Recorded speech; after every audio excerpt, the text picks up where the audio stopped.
नमस्ते। आज मैं सिंटैक्स के बारे में बताऊंगा आपको। सिंटैक्स को क्या कहते हैं हिंदी में? वाक्य संरचना, वाक्य विन्यास। अच्छा, कोई भी वाक्य आप लिखते हैं तो उसके दो पार्ट होते हैं। एक होता है सब्जेक्ट और दूसरा होता है प्रेडिकेट। सब्जेक्ट और प्रेडिकेट मेन दो पार्ट होते हैं। सब्जेक्ट है। सब्जेक्ट क्या है? सेंटेंस में जिसके बारे में कुछ कहा जाता है वो हो गया सब्जेक्ट, और जो कुछ कहा जाता है सब्जेक्ट के बारे में वो हो गया प्रेडिकेट। प्रेडिकेट में आपको वर्ब, आर्टिकल, प्रीपोजिशन, कंजंक्शन या ऑब्जेक्ट सब आता है। और सब्जेक्ट क्यों सब्जेक्ट है? सब्जेक्ट में नाउन प्रोनाउन भी हो सकता है, पर्सन प्लेस भी हो सकता है। अच्छा, अब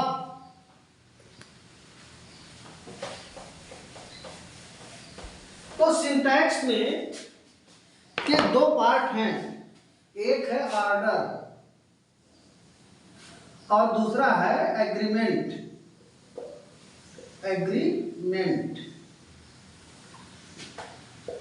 ऑर्डर क्या है? सेंटेंस की संरचना। एग्रीमेंट क्या है? सामंजस्य, यानी कोई शब्द किससे सामंजस्य स्थापित करे, किस तरह से करता है, that comes into agreement. How a sentence is written, what are the order of the subject, what are the order of the each and every word, this is called order. तो पहले ऑर्डर देखिए। Order क्या होता है sentence का? Mainly order होता है, आपको पहले सब्जेक्ट लिखा जाता है। सिंपल में बता रहा हूं, सब्जेक्ट के बाद वर्ब लिखोगे, वर्ब के बाद ऑब्जेक्ट एंड अदर वर्ड्स। ये हो गया सेंटेंस में ऑर्डर, वर्ड्स ऑर्डर। अब इसमें ऑक्सिलरी वर्ब भी जोड़ सकते हैं, इसमें नाउन प्रोनाउन जोड़ सकते हैं, या कुछ भी जोड़ सकते हैं, लेकिन ये ऑर्डर है। जैसे सेंटेंस का अर्थ रहेगा उसके अनुसार हम जोड़ते जाएंगे। प्रीपोजिशन भी जुटेगा। अच्छा, दिस इज द ऑर्डर। ऐसे ही इंट्रोगेटिव का है। अब एग्रीमेंट क्या है? एग्रीमेंट ये है कि Sita loves music. Sita loves music, हमने एक सेंटेंस लिखा सीता लव्स म्यूजिक, जबकि वर्ड मेड है लव। लव और लव्स दो शब्द हैं। Why I used here loves instead of love? This what tells you to use loves or love? This is called agreement, and this agreement is concerned with the subject. Subject decide what type of verb and will be used. Subject has three quality: person, number and gender. The verb person, number and gender. Verb का निर्धारण किससे होता है? Person, subject के person और number से। Gender से कोई भूमिका नहीं रहती है।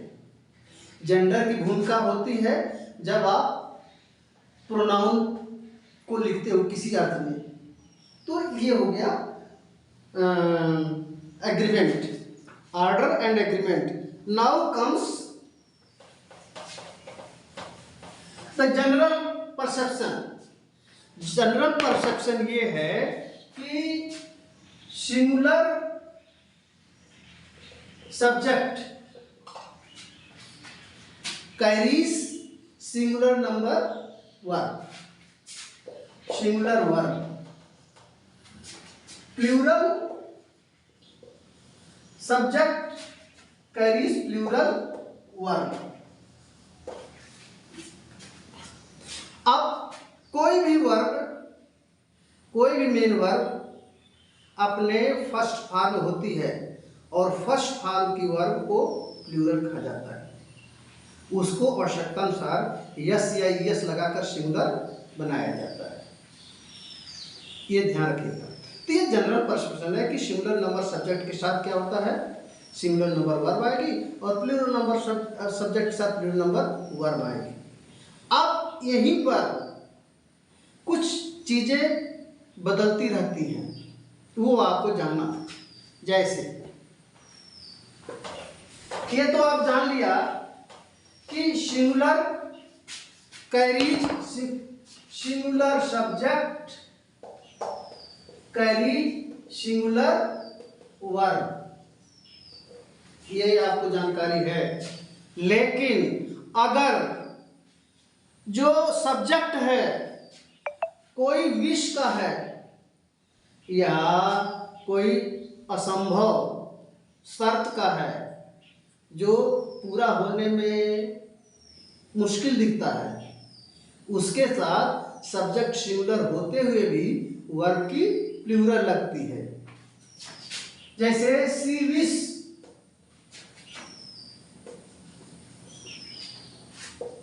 सी were prime minister, she wish she were prime minister, वह चाहती थी जैसे वो प्रधानमंत्री होती, या सी विश अब अभी नहीं चाह रही थी, she wish she were the prime minister. अच्छा, और असंभव शब्द क्या है,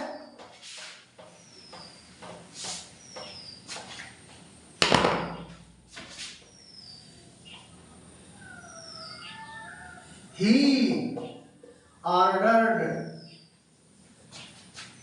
me as if he were my father. He ordered me as he were my father. तो ये आपको ही तो सिंगल है लेकिन यहां पर प्लूरल लग गया। दूसरा, अगर कोई शब्द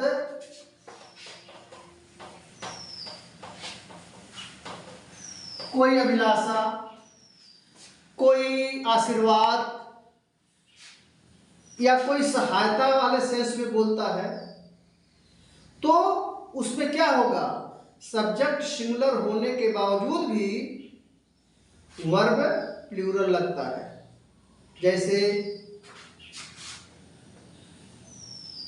मे गॉड हेल्प यू, ये आपने आशीर्वाद दिया, प्लूरल लगा, मे गॉड हेल्प यू। फिर और क्या है,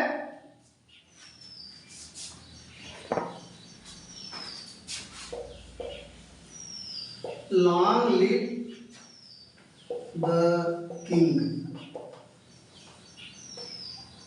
लॉन्ग लिव द किंग, ये आपने देखो यहां पर क्या लग गया, प्लूरल।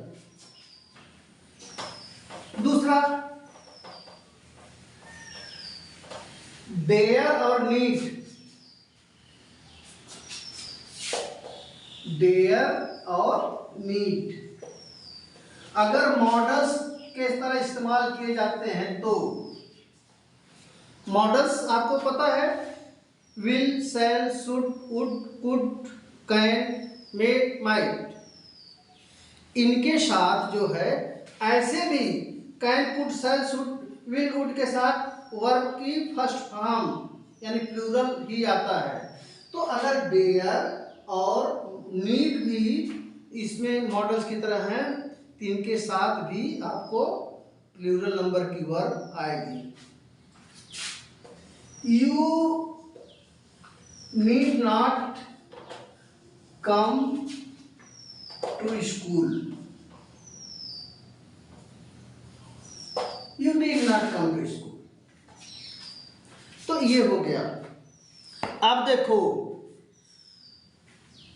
एक और है कि अगर दो नाउन हैं लेकिन वो अगर दो भाव एक ही नाउन के लिए इस्तेमाल किए जाते हैं, एक ही व्यक्ति के लिए इस्तेमाल किए जाते हैं, तो वहाँ पर जो है दो कर्ता हो गए, दो नाउन हो गए, लेकिन उनका सेंस एक ही है, तो दो के होने के बावजूद हम एक सिंगल नंबर की वर्ब इस्तेमाल करेंगे। We will use singular number verb in spite of being two nouns.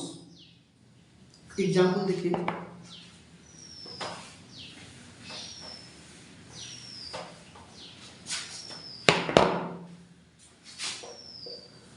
the poet and the painter.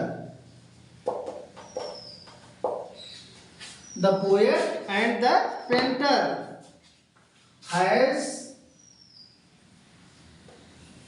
gone. The poet and the painter दोनों एक ही के बारे में कहा गया है। The poet and painter has gone। दूसरा है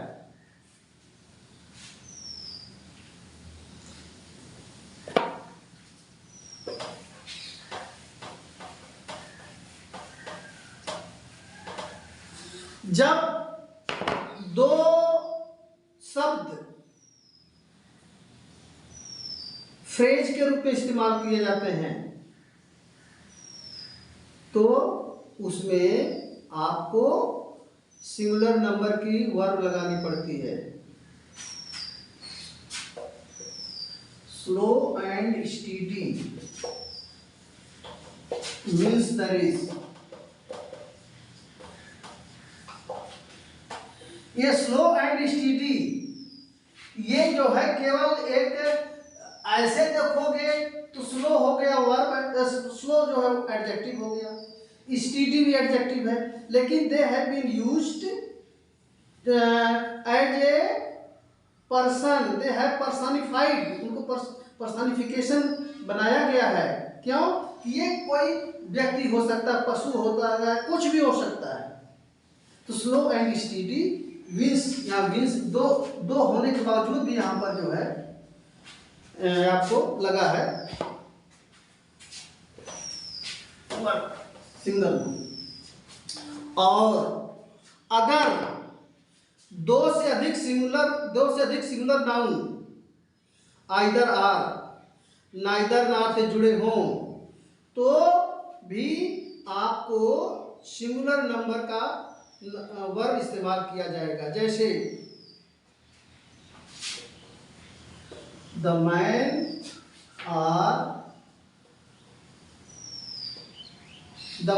are women was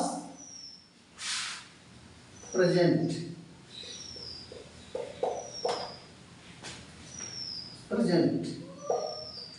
in the room। अब इसमें वेयर नहीं लगेगा, man, the man or women, ये देखो इसको आर से जुड़ा हुआ है, तो एक ही को बता रहा है, आदमी या पुरुष। तो ये कुछ चीजें जानकारी की हैं, आपको इसको ध्यान देना होगा while answering the question। I think you have understood something and it is sufficient for today। Thank you very much।